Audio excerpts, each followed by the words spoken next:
Assalamualaikum, salam rahayu, salam sejahtera, salam budaya. Halo dulur, mudah-mudahan sehat selalu nggih, lancar selalu rezekinya dan selalu dalam perlindungan Tuhan Yang Maha Esa.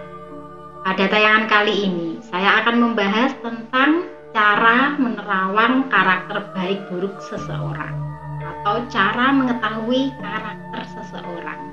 Monggo disimak dulur, barangkali ini bisa menjadi referensi bagi Anda ya dalam menentukan circle di kehidupan Anda. Wilujeng Rahayu, Sugeng Widari.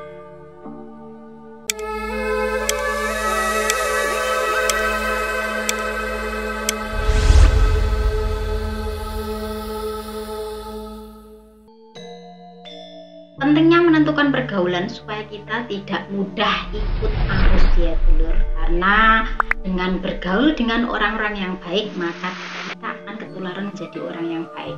Dan sebaliknya, kalau kita berkumpul atau bergaul dengan orang-orang yang kurang baik, maka kurang lebih kita akan tertular sifat yang demikian. Nah, kali ini saya akan membahasnya ya dulur, cara mengetahui atau menerawang secara logika karakter baik buruk seseorang. Supaya apa? Supaya bisa menjadi bahan referensi ketika kita masuk ke circle tersebut. Dalam memilih pasangan, pentingnya kita mengetahui karakternya supaya nanti kita tidak menyesal ya di kemudian hari, karena setelah berjalan mengetahui karakter aslinya. Karena berumah tangga itu tidak hanya setahun 2 tahun gitu lur, untuk selamanya. Jadi mengetahui karakter asli itu sangat penting. Lalu bagaimana caranya supaya kita tahu apakah calon pasangan tersebut karakternya baik atau buruk? Nah, tidak hanya pasangan, tapi ini juga dalam segala hal ya, berteman, berkumpul ya, mencari circle yang tepat. Nah, cara mengetahui karakter baik buruk seseorang itu bisa dilihat yang pertama, ketika beda pendapat.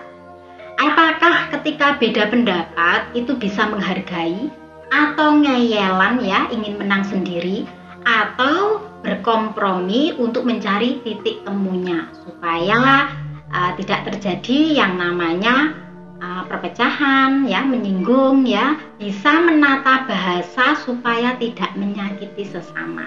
Nah, itu yang pertama. Kemudian yang kedua, bisa dilihat bagaimana cara mengobrolnya dengan orang yang lebih tua. Apakah dia itu menghormati, santun, ataukah menyamakan dengan sebayanya.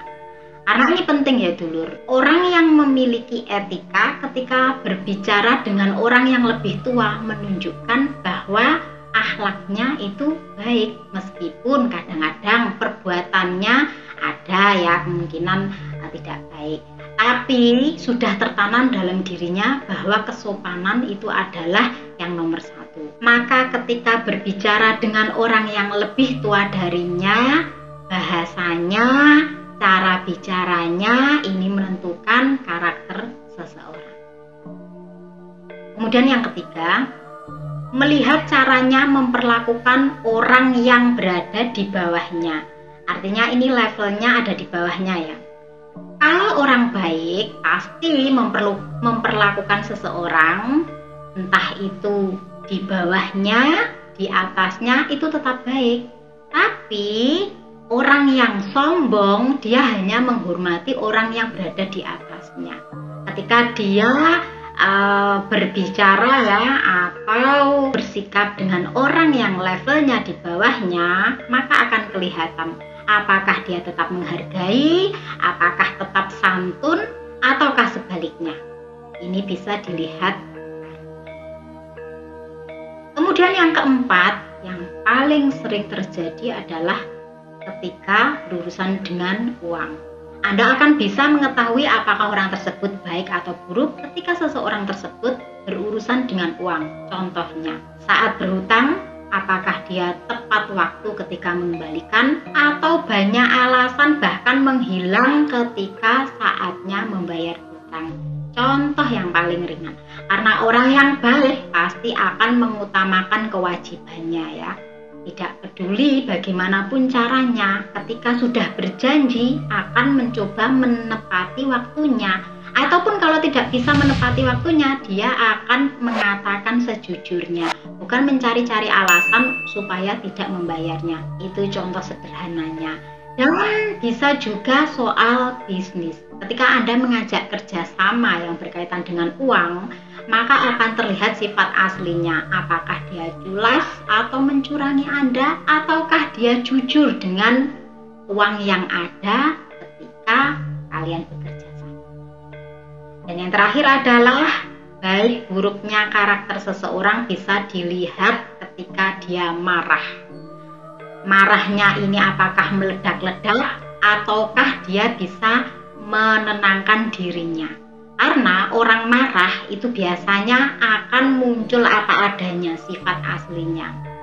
Jadi ketika kalian melihat cara marahnya yang meledak-ledak, yang di luar batas, tidak kontrol, maka bisa dipastikan seseorang tersebut seperti apa karakternya. Tapi ketika dia marah, bisa mengontrol dirinya, bisa menjaga ucapannya, maka Anda akan tahu bahwa itulah karakter aslinya. Dulur, mungkin apa yang saya sampaikan tidak mesti selalu pasti benar, tapi ada benarnya.